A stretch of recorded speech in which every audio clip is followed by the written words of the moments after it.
আসসালামু আলাইকুম। আজকে আমরা ডায়োডের গুরুত্বপূর্ণ একটা ম্যাথ সমাধান করব। ম্যাথটা বাংলাদেশ টেলিভিশনের সাব অ্যাসিস্ট্যান্ট ইঞ্জিনিয়ার যে জব এক্সাম ২১ তারিখে হয়েছে পিএসসি কর্তৃক, এই এক্সামে আসছিল। তবে এই ম্যাথের বেশিরভাগই মার্ক পাবে না। কেন মার্ক পাবে না? আমরা সমাধান করি, তাহলে আপনার সমাধানের সাথে মিলে দেখবেন যে কেন আপনি মার্ক পাবেন না। এই জন্যে বেসিক ক্লিয়ার করতে হয়।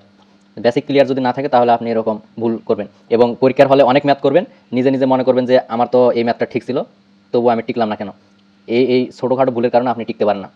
তো এই ম্যাথটা দেখেন, বেশিরভাগই এই ম্যাথটা ভুল করছে। তো ডায়োডের আরও অনেক পর্ব আছে আপলোড করা, এইটা দিয়ে প্রায় 20টা পর্ব আপলোড করা হবে। আপনার যদি বেসিক ক্লিয়ার করতে চান এবং শুরু থেকে শুরু করতে চান, আপনি পর্বগুলো দেখতে পারেন, প্লে লিস্টে দেওয়া আছে। তো আমরা কথা না বাড়িয়ে শুরু করি। এই যে ইনপুট ওয়েভ দেওয়া আছে, এইটা হচ্ছে আমার অ্যাপ্লাই করে এই সার্কিটের মাধ্যমে আমার আউটপুট ওয়েভ বের করতে হবে। তো ওয়েভটা সবারই ঠিক আছে, কিন্তু ক্যালকুলেশনে ভুল আছে। কী রকম ভুল আপনারা দেখেন, তাহলে বুঝতে পারবেন। তো এখানে আমরা কি প্রথমে পজিটিভ হাফ সাইকেল অ্যাপ্লাই করে দেখি। তো পজিটিভ যখন হাফ সাইকেল হবে তখন কি এই সাইড পজিটিভ, এই সাইড হচ্ছে নেগেটিভ।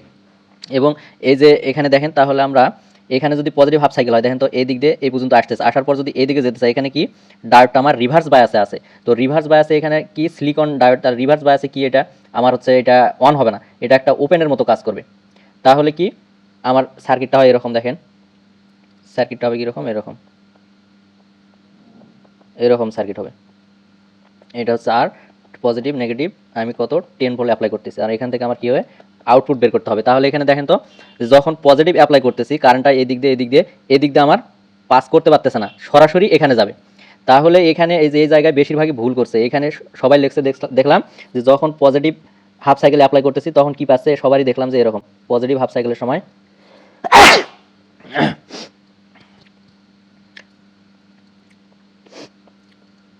বেশিরভাগই দেখলাম সবাই দেখতেছে কি লিখতেছে পজিটিভ হাফ সাইকেলের সময়, যে এখানে কেভিএল অ্যাপ্লাই করে এখানে 0.7 ধরে কি লিখতেছে আউটপুট হচ্ছে 3.3 ভোল্ট। এইটা হচ্ছে ভুল, এই জন্য আপনি মার্ক পাবেন না। এখানে দেখেন কি হবে, যে এখানে তো আমার সার্কিটটা কমপ্লিট হচ্ছে না। তাহলে আমি এখানে যে 10 ভোল্ট অ্যাপ্লাই করলাম, এই 10 ভোল্টটা এটার ভিতর দিয়ে সরাসরি এই যে এখানে যাবে, সরাসরি আমি আউটপুট পাবো সরাসরি। আর এখানে যদি অনেকেই বলেন যে ভাই এখানে হচ্ছে তো রেজিস্ট্যান্স আছে, এখানে ড্রপ হবে না। এখানে এই রেজিস্ট্যান্সে কেন ড্রপ হবে না, এর আগের পর্বে আপনি একটু প্লেলিস্টে খুঁজে দেখেন, ডিটেলস আলোচনা করা আছে, আপনি এই ডায়োড সম্পর্কে ডিটেলস আলোচনা করা আছে, আপনি দেখেন যে কেন এখানে ড্রপ হবে না। তাহলে এখানে দেখি যে আউটপুটে যদি আমি 10 ভোল্ট অ্যাপ্লাই করি, সরাসরি আমি আউটপুটে 10 ভোল্ট পাবো। তাহলে এই যে এখানে হবে যে যখন পজিটিভ হাফ সাইকেল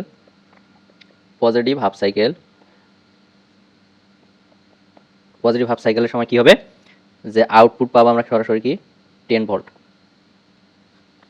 ওকে, তারপর এখন কি করব, নেগেটিভ হাফ সাইকেল এখন অ্যাপ্লাই করব।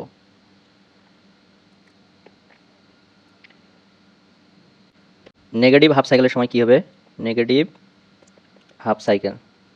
তাহলে নেগেটিভ হাফ সাইকেলের সময় আমার এখানে চিহ্ন পরিবর্তন হবে, এখানে কি হবে, এই সাইড হবে নেগেটিভ, এই সাইড হবে পজিটিভ। তাহলে এখানে দেখেন এই দিক দিয়ে কারেন্ট আসে কি, এখন এটাই ডায়োডটা কি হচ্ছে ফরওয়ার্ড বায়াস হচ্ছে, এখন এই যে ডায়োডের এদিকে আমার সার্কিট কমপ্লিট করবে। তাহলে আমরা যদি ক্যালকুলেশন করি কি হবে, সার্কিটটা হবে এরকম নেগেটিভ পজিটিভ পজিটিভ নেগেটিভ 0.7, আর এটা হচ্ছে 4 ভোল্ট, নেগেটিভ পজিটিভ 10। এখানে হবে কি আউটপুট, এই সাইড হচ্ছে পজিটিভ, এই সাইড হবে নেগেটিভ। অনেকে এই যে চিহ্ন আউটপুটের চিহ্ন বের করার সময় ভুল করে, তো সবাই এই সিস্টেমে বের করবেন, তাহলে কখনোই ভুল হবে না। যে আউটপুটে এখানে আউটপুট দিবেন এবং উপরে সবসময় হচ্ছে কি পজিটিভ সাইন, নিচে হচ্ছে নেগেটিভ সাইন দিবেন, এবং দেওয়ার পর এখানে একটা কেভিএল অ্যাপ্লাই করবেন। আচ্ছা, কেভিএল অ্যাপ্লাই করবেন। এখন কেভিএল অ্যাপ্লাই করার পর কি সবগুলো সেকেন্ড সাইন নেই, তাহলে কি হবে সেকেন্ড সাইন হচ্ছে 0.7, সেকেন্ড সাইন হচ্ছে 4 ইকুয়াল 0, তাহলে আউটপুট হচ্ছে 3.3 ভোল্ট। এটা একটা অ্যান্সার। এখন আরেকটা গুরুত্বপূর্ণ একটা কথা হচ্ছে, এখানে দেখেন যে সবারই কিন্তু আউটপুট ওয়াইপটা ঠিক আছে, কিন্তু ক্যালকুলেশনে ভুল করছেন। এখানে কখনোই হচ্ছে আপনার এই 3.3 হবে না পজিটিভ হাফ সাইকেলের সময়, কারণ আপনার সার্কিট এখানে ওপেন, এখানে আপনার ডায়োডই তো হচ্ছে অন করতে পারেনি। তাহলে আপনার এই 3.3 পাবেন কিভাবে? এখানে আপনি কেভিএল অ্যাপ্লাই করে যে আপনি 3.3 বের করতেছেন, এটা কেমনে? এখানে তো আপনার ওপেন হয়ে আছে, রিভার্স বায়াস হয়ে আছে, আপনি ইনপুটে যা দিবেন সরাসরি আউটপুটে ওইটাই পাবেন। আর এখানে কেন হচ্ছে ড্রপ হচ্ছে না, এটা হচ্ছে ব্যাখ্যাটা আপনি হচ্ছে প্লেলিস্টে দেওয়া আছে, ডায়োডের পর্বগুলো দেখেন তাহলে বুঝতে পারবেন। তাহলে এই যে এখানে একটা জিনিস আপনি নোট করে নিতে পারেন, যে এখানে দেখবেন ডায়োডের সাথে যদি কোনো সোর্স যদি ফরওয়ার্ড বায়াসে থাকে, অর্থাৎ ডায়োডের যে পজিটিভ প্রান্ত এবং সোর্সের যদি পজিটিভ প্রান্ত থাকে, তাহলে আমরা একটা কনস্ট্যান্ট ভ্যালু পাবো, মানে ওইটা হচ্ছে পজিটিভ হাফ সাইকেল হোক নেগেটিভ হাফ সাইকেল হোক সবসময় একটা কনস্ট্যান্ট ভ্যালু পাবো।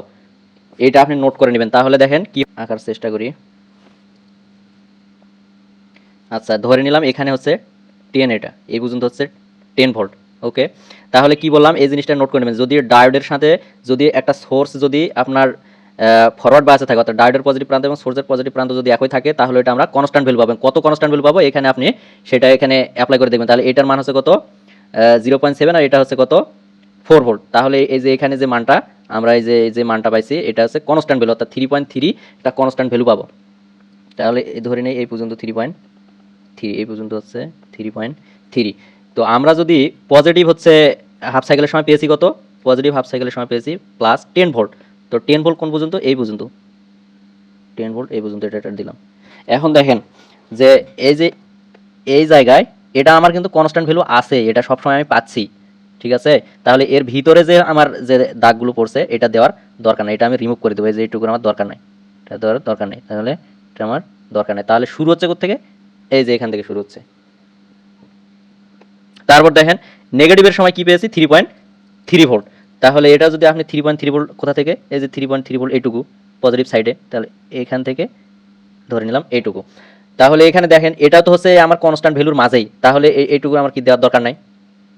আসলে বেসিক থেকে যদি আপনি করেন আপনি কখনোই ভুল করবেন না। সবারই এই আউটপুট ওয়াইপটা ঠিক আছে, কিন্তু কিভাবে যে পাইছে আমি বুঝতেছি না। পজিটিভে পাইলে হচ্ছে, এখন দেখেন এটা এই যে আপনার ভুলটা কোথায় আমি ধরে এখানে, যদি আপনার হচ্ছে পজিটিভ হাফ সাইকেলের সময় যদি আপনি 3.3 ভোল্ট পান যখন পজিটিভ হাফ সাইকেল অ্যাপ্লাই করলেন, তাহলে এখানে আপনি যে এই পর্যন্ত যে আপনি আউটপুট কার্ডটা দিলেন, তাহলে এখানে এই যে আমার ভ্যালু তো এখান থেকে কাউন্ট হবে, আপনার ভ্যালু তো এখান থেকে কাউন্ট হবে। তাহলে এখানকার মান আপনি কিভাবে 3.3 পান, এই পর্যন্ত আপনি কেমনে তুললেন? তো আউটপুট কার্ভটা হবে এরকম, এটা হচ্ছে আপনার অ্যান্সার। তো ধন্যবাদ, দেখা হবে নেক্সট কোনো ভিডিওতে ইনশাল্লাহ।